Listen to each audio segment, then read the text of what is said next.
Segunda mitad en Sobre la Tierra, el programa de la Facultad de Agronomía. Y ya están con nosotros aquí en el piso Daniela Sánchez, licenciada en Ciencias Ambientales en la FAUBA. Bienvenida. Gracias. Y Luis Pérez, también bienvenido. Hola, docente de Ecología en la FAUBA, es investigador del CONICET. Y se van a referir a las invasiones de pinos exóticos en la Patagonia y a cómo su propio polen de los pinos o los microorganismos del suelo pueden limitar o facilitar esa invasión. Para arrancar, ¿podrían explicarnos de manera sencilla qué es una invasión biológica y por qué es un problema generalizado? Sí, claro. Antes que nada, gracias por invitarnos. Siempre es un gusto venir acá al programa. Varias veces ya. Ya esta es la segunda vez presencial y una vez anterior en la virtualidad de la pandemia. Un podcast. Claro. Bueno, las invasiones son procesos asociados a las actividades humanas que involucran traer un organismo de algún otro lado del planeta, cultivarlo, pero que en algún momento el crecimiento de esa población se sale de control y por sus propios medios esa población empieza a crecer y a dispersarse en el ambiente, en el paisaje, y ese crecimiento de la población es lo que llamamos una invasión. Por ejemplo, alguno de ustedes se va de viaje, ve una planta que les gusta, trae semillas de esa planta, la planta en su jardín. Nunca. Claro, claramente no hay que hacerlo. No lo hemos hecho, nunca lo hemos hecho. No lo hagan. La planta en su jardín, el año siguiente la ven en el jardín del vecino, en la plaza, en la vereda. Esa sería una buena, me parece, forma de que todos entendamos que es un proceso de invasión. Y muchas veces es algo muy agresivo que después termina causando costos de control, pérdida de especies nativas, un montón de consecuencias. Y además está exacerbado, imagino, por el cambio climático, ¿o no? Tal cual. Tal cual. Las invasiones biológicas son uno de los grandes componentes del cambio global y se interrelaciona con el cambio climático y otros componentes del cambio global. Claro. O sea, los principales responsables somos nosotros, en definitiva. Tal cual. Bueno. Sí, las especies en la historia del planeta, los organismos se movían, pero en unas tasas muy, muy bajas. Nosotros lo que hacemos es empezar a aumentar esas tasas y el movimiento de especies de un lado a otro. Y así es que ocurren las invasiones. Es el primer paso de una invasión. Bueno, conectando con la entrevista previa, nosotros pensábamos que cuando viajamos por la ruta, agarramos el auto y hacemos la ruta patagónica y demás, vemos plantaciones de pinos y también vemos muchos árboles que se escapan de esas plantaciones hacia otros campos vecinos. ¿Por qué entonces ocurre esta invasión? Bueno, las plantaciones en Patagonia surgieron a partir de varios eventos de promoción de la actividad forestal en Patagonia, que después por razones de falta de infraestructura, de costos muy elevados de movimiento de los productos, se abandonaron. Entonces, con el abandono de muchas de estas forestaciones, lo que pasa es que algunos individuos fuera de la plantación empiezan a establecerse, caen semillitas en el sistema vecino de la plantación, las semillas no conocen de alambrados ni nada, se establece una plantulita, esa plantula crece, se mueve un poquitito más, la hija de esa plántula, el hijo de esa plántula se mueve un poco más y de esa manera se van expandiendo en el paisaje. Eso es lo que ven, básicamente. Claro, como que se escapan de las plantaciones. Claro, las plantaciones en Patagonia son principalmente de pino, que es una especie exótica que no es nativa de Argentina. No tenemos pinos nativos y bueno, y son invasoras. Claro. Sí, pero es una pena. Hace un par de años fuimos para el lado de Pehuen y veías todos los bosques de pino Pehuen y qué sé yo, y de repente veías los pinos que se escapaban de las plantaciones y los veías ahí y te daba una cosa, ¿ves? Está terrible. Está controlado. Igual nos referimos a pinos, pero también pasa con otros géneros también, ¿no es cierto? Sí. Pero bueno, sí, la verdad que los pinos están en casi todo el territorio, así que entiendo que por eso habrán estudiado, no sé, ustedes me contarán. Sí, dentro de los pinos son una especie del género Pinus, incluye un montón de especies, de las cuales hay varias que son invasoras en Argentina. La principal es Pinus contorta, que es con la que trabajamos con Dani, pero hay varias especies de pino que son invasoras en Argentina. Pinus contorta, perdón, no lo sé. Pinus contorta es el que se usa para aserraderos también y demás, o sea, en forestaciones. Claro, sí, es una de las. Es uno de los tantos. Se la trajo por eso, se la trajo con forestación para madera, y lo que terminó pasando es eso, con el abandono de la actividad, el abandono de las plantaciones. Las plantaciones por lo general necesitan mucho mantenimiento, relevos, podas. Con el abandono ya lo que empieza a pasar es que se descontrola un poco el sistema. Ahora bien, los árboles se escapan y ¿qué problemas traen? O sea, más allá de verlos y que te molesta muchísimo en el paisaje. Bueno, uno de los principales problemas es que la población empieza a crecer sobre sistemas nativos, sistemas que a lo mejor no tienen árboles, tienen arbustos, tienen pastos, cambian mucho lo que nosotros llamamos la fisonomía del paisaje. Eso que nosotros, donde ahora vemos un bosque, en realidad lo que deberíamos tener es una estepa, que es otro tipo de sistema que no es tan... que hay gente no lo ve muy lindo, pero es uno de nuestros ecosistemas de Argentina que son espectaculares. Entonces, con el cambio en la fisonomía también ocurren pérdidas de especies nativas, extinciones locales, consecuencias sobre el funcionamiento, sobre el ciclo del agua, sobre el ciclo de los nutrientes. Y también, discúlpame, los impactos que tiene sobre la población. Yo recuerdo este año, en enero, los incendios en Patagonia, muchos son originados a través de las poblaciones de pino, de las plantaciones y de las invasiones. Claro, sí, los pinos deben prender fuego muy fácilmente. La resina, todo eso. Sí, acumulan mucha, lo que llaman pinocha, mucha Claro, aparte hoja. sin mantenimiento de generar una cantidad de combustible increíble. Tal cual. De a poco nos fuimos metiendo en el trabajo que nos vienen a contar, ¿no? ¿En qué consistió? El trabajo es la tesis de Dani, Sí. a quien la dirigimos junto a Jaime Moyano, que es un investigador de Bariloche, que trabaja en el grupo de Martín Núñez. Y bueno, contá, Dani, tu trabajo. Bueno, el trabajo fue un experimento manipulativo que hicimos en la Cátedra de Ecología de la Facultad, junto con el IFEBA, que es un instituto de CONICET, de investigaciones fisiológicas y ecológicas vinculadas a la agricultura. Y la tesis tuvo como foco el polen de los pinos, que producen, una cantidad enorme, son nubes amarillas impresionantes, que para dar un poco de contexto, el polen, los granos de polen son las células reproductivas masculinas que se dispersan a través del viento y fecundan las piñas femeninas de los árboles. Entonces, el fin mayoritario, el más conocido, es el reproductivo.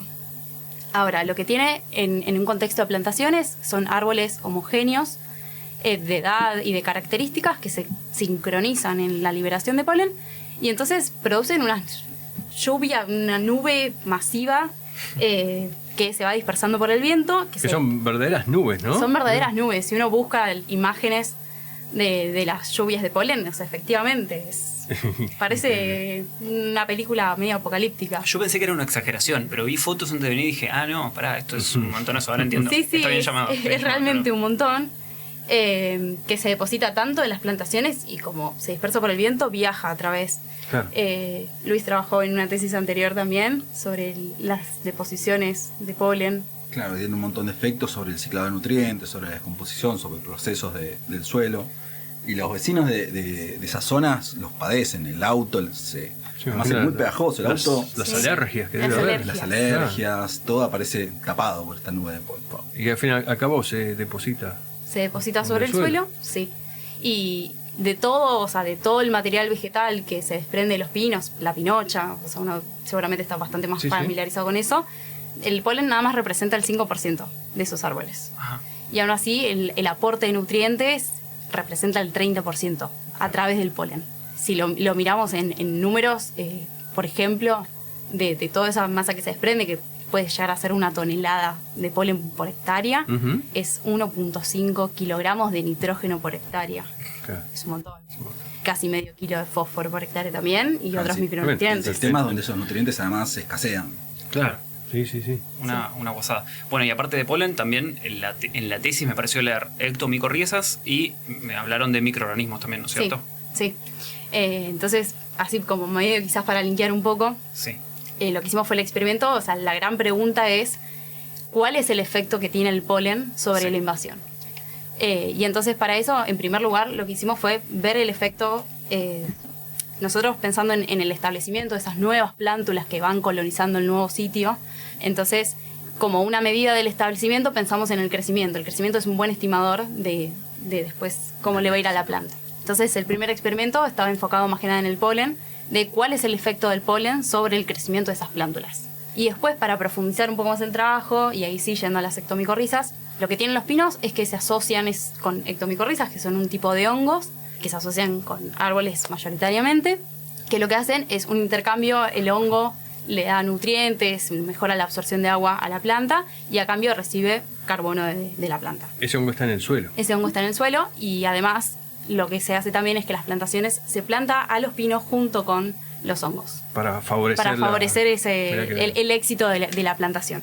Entonces medio que ya están chochos, tienen el combo completo, tienen todo lo que necesitan. Claro. Sí. Y bueno, entonces la segunda pregunta fue, y además se sabe que las ectomicorrizas son fundamentales en el éxito de la invasión. Y entonces la pregunta, volviendo al polen, es, bueno, ¿cuál puede ser la interacción o cuál es la interacción entre el polen y las ectomicorrizas? Claro. Hay algunos trabajos que describen que las micorrizas son capaces de degradar los granos de polen, porque los granos de polen tienen una pared muy muy gruesa que no se descompone fácilmente. Entonces el grano se puede depositar en el suelo, pero no necesariamente va a liberar todos los nutrientes que tiene adentro. Pero hay algunos microorganismos, como las ectomicorrizas, que pueden llegar a romper esa pared usando enzimas, o animales pueden llegar a morder las paredes de grano de polen y romper. Claro, me imagino que por eso es el tema de la palinología, que hay polen de hace miles de años. Muchísimos años y está ahí. Tal cual. Entonces por eso nos interesaba saber los microorganismos, y en particular las micorrizas son tan importantes en la invasión. ¿Cómo juegan acá? Claro. Y cuando midieron crecimiento, ¿qué vieron? Tallo, tamaño de... Sí, el experimento eran macetas con o sin agregado de polen o con sin inoculación de micorrizas, y medimos variables de altura, grosor, biomasa, aérea, subterránea y... Ahí va. Sí. Y los hicieron en macetas. Sí. ¿De dónde salió el polen? Todo de Patagonia. ¿Trajeron, ¿Lo hicieron acá? Sí, lo hicimos acá, en el IFEBA. Todo, el suelo, el polen, las semillas del pino con torta, todo venía de Patagonia. Hermoso. Bueno, ¿y nos quieren contar qué encontraron? ¿Qué pasó? Sí, por supuesto. Yo destacaría 2 grandes resultados. Bien. En primer lugar, que el polen promovió el crecimiento de las plántulas, más o menos casi un 50% más. Es decir, el agregado de polen incrementó el crecimiento en un 50%. Además de solo el efecto del polen, también me gustaría destacar que este crecimiento, el agregado de polen generó la misma magnitud de crecimiento que las ectomicorrizas. O sea, las ectomicorrizas, que ya sabemos que cumplen un papel fundamental en el establecimiento y el crecimiento de las plantas, el polen genera el mismo efecto. Entonces, si quizás pensamos en un contexto donde las plantas no están asociadas, el polen puede ser fundamental. Claro. Un poco sugeriría que las plantaciones de pino es como que se facilitan a sí mismas la invasión, el proceso de invasión. ¿A ustedes les parece que habría que repensar o, no sé, generar algún tipo de control o política respecto de las forestaciones? No sé si ahora se están haciendo forestaciones puntualmente, pero habría que tenerlo en cuenta. Bueno, ahora particularmente no se están iniciando, hasta donde sabemos, forestaciones. Claramente nuestras prácticas las tenemos que repensar todo el tiempo a la luz de lo que vamos conociendo, ¿no? En este caso, el principal mensaje es no abandonar las plantaciones. Hacer control de los nuevos arbolitos que se van estableciendo, como propietario del establecimiento, encargarse de controlar el crecimiento de la población antes de que sea muy tarde y que los costos sean mucho mayores. Los costos son mucho menores en etapas iniciales de la invasión. Si dejamos que eso avance, los costos van a ser mucho mayores. Entonces, una de las recomendaciones para a la luz de lo que estamos viendo, es controlar las invasiones y tampoco abandonar las plantaciones, sino estar dentro de los objetivos, hacer un uso de la madera. Bueno, quizás es momento de darlo de baja en la plantación. Claro. Pero una vez que se escapan, se van a campos vecinos, que no sé si serán de productores o no, pero de alguna manera la responsabilidad de esa también le corresponde al dueño de la plantación. O sea, que algún tipo de control o de ir, bueno, voy y te saco los arbolitos, no sé, algo tiene que... Porque si no, le corresponde el gasto de ir y estar ahí y sacar los arbolitos al productor que... Igual, volviendo a lo que decían, en Patagonia cuando viajamos vemos las extensiones, lo que es el territorio y es enorme todo, entonces es muy difícil también el manejo de estas. Sí, yo creo que es fundamental el tiempo, o sea, actuar a tiempo. No esperar a que el problema sea demasiado grande. A ver, está bien, los árboles se escapan de las plantaciones, pero si uno estuviese atento a esas cosas y estuviese removiendo los renovales, los juveniles que van escapando a medida que sucede, y no cuando uno ya tiene toda la estepa invadida, bueno, esa sería una buena estrategia. Claro, porque eso a medida que se van escapando son todos de las plantaciones. Ahora, si dejan pasar el tiempo y esos que se escaparon vuelven a generar semillas y polen y qué sé yo, se van. De acuerdo. Y perdón que vuelva un poquito los resultados, pero el crecimiento que vieron, si recuerdo bien de la tesis, decía que habían registrado crecimiento en la biomasa aérea, solamente puede ser, y no así en la subterránea. Y a Bueno. mí me resultó extraño porque pensé en micorrizas y pensé en suelo y me costó no pensar en el crecimiento de raíces. ¿Eso saben por qué es? Sí, eso cambió un poco a partir de la tesis. Tuvimos 3 mediciones en total. La tesis fue la primera a los 30 días. Después generamos 2 mediciones más a los 130 y a los 200 días. Y ahí la historia se mantiene, el efecto sigue estando sobre el crecimiento, Sí. pero también hay un efecto sobre la biomasa subterránea. Ah, Sí, está bien, o sea, crece por completo. Mirá. Mirá. sí, sí, sí. Me hizo así, bárbaro. ¿Cómo podrían hacer entonces los productores o las comunidades de la zona para enfrentar este fenómeno? Más allá de los parabrisas sucios y demás, ¿no? Bueno, los productores medio que es en tono de lo que veníamos hablando, de estar atentos, de que gestionen sus plantaciones. Y en cuanto a la comunidad, Sí. por ejemplo, hay una organización que es la Red Pinos, que está integrada por ONGs, ONGs, sí, e ciudadanos, instituciones, sí, instituciones. sí, Y uno de sus mensajes están enfocados en la restauración de ambientes invadidos, y una de las principales acciones es: vos ves un pino, lo reconoces como una de estas especies de pino invasor, lo tenés que cortar. Claro. Pero Hacen seminarios, hacen difusión. Claro. Los pueden seguir en Instagram, seguramente si los buscan es red.pinos, lo van a encontrar y van a ver todas las actividades que tienen, y apelan a la conciencia general de que las invasiones son un problema, y que las invasiones de pino en particular en Patagonia es un problema que involucra a toda la sociedad. Pero yo he escuchado, pensando puntualmente en esto de la conciencia y de cómo la gente ve a los pinos y Sí. dicen, Qué lindo. qué lindo, es como Sí. las ardillitas estas, Sí. ¿no? Qué lindo, qué bueno, qué bárbaro este pino. Y vos le decís, no, pero es una invasión. Y te miran como diciendo, Sí. Hay una concepción nuestra de la belleza que es muy del hemisferio norte, donde los pinos son nativos y Claro. donde nosotros tenemos bosques hermosos, de especies nativas, no tenemos nada que buscar en los pinos, claro. más que la madera, y si no no estamos pensando en la producción de madera, no hay otro objetivo, me parece. Bien. Una pequeña. Perdón que vuelva, Sí. pero me voy acordando cosas. Porque Bien, me encanta. leí la tesis, hice los deberes. Bien. Y hablaba también de la flora microbiana del suelo y que impactaba Sí, negativamente en el establecimiento, ¿o entendí mal? La tesis tiene 2 ensayos, Sí. uno que es realizado sobre suelo, con toda la biota del suelo, hongos, bacterias, nematodes, de todo. Sí. Y después otro ensayo donde veíamos suelo estéril versus suelo inoculado con ectomicorrizas. Sí. La tendencia fue igual en los dos. En uno veíamos el rol de las micorrizas y en el otro una cosa general de qué pasa cuando el polen cae sobre suelo vivo. Sí. Y sobre el suelo vivo vimos algunas señales de que había, por ejemplo, algunos nematodes que podían llegar a estar teniendo un efecto negativo, y que ese efecto podía ser un poquitito mayor quizás en presencia de polen. Terminó siendo como en realidad como una idea, un derivado de la tesis, como algo para seguir viendo, Ok, sí. pero no un resultado. claro. Pero muy bien que el grado de detalle Lo que pensaba sobre todo porque si estamos hablando de prácticas de control y bla, si se encuentra que los microorganismos nativos impactan negativamente, por ahí sería un método de control apropiado, ¿no? Podría ser. Podría ser. Sí, no Sí, sé. sí. Tenemos que Hipótesis. pensar. No, te lo Sí, dejo, sí. Luis, para que lo explores vos. No, pero un poco pensando en el futuro, ¿siguen trabajando en el tema o hay un cambio de...? Ahora estamos De rumbo. trabajando con este mismo material que llegó, que nos enviaron nuestros colegas de Bariloche. Seguimos con un ensayo más de un estudiante que se llama Natalia Torres, que está viendo el efecto del polen sobre especies nativas, Ujú. de árboles nativos, a ver si es algo muy específico de los pinos, que beneficia solo a los pinos o que puede tener un efecto sobre las especies nativas. Y una vez que se termine ese ensayo, medio para nosotros el tema se termina por cuestiones de que no tenemos los recursos para viajar El financiamiento... de financiamiento para viajar a Patagonia. Sí. Con estos cambios que hubo en la situación general del sistema científico, con Dani decidimos buscar otro sistema también en invasiones, pero un poco más cerca, que a lo Claro. mejor con plata de nuestro bolsillo podamos viajar al campo, Una- a Entre Ríos, Una locura. y seguir trabajando en invasiones, que es lo que nos gusta, Sí. pero Desde otro achicarnos de momento, y si en algún momento se puede llegar a volver a viajar, se volverá, siempre y cuando nadie desarrolle mucho más este tema afuera que acá. Bueno, deja muy claro que es el amor lo que motiva muchas investigaciones y Sí. enfatiza que es muy importante el financiamiento, ¿no es cierto? De esos ¿Qué proyectos. te parece?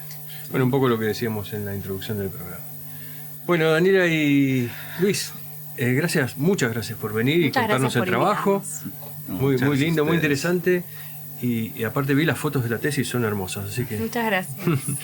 quedamos en contacto. Estos micrófonos son de ustedes y cuando haya más resultados. Lo mismo decimos, siempre estamos disponibles cuando Buenísimo. necesiten charlar de algo, nos escriben.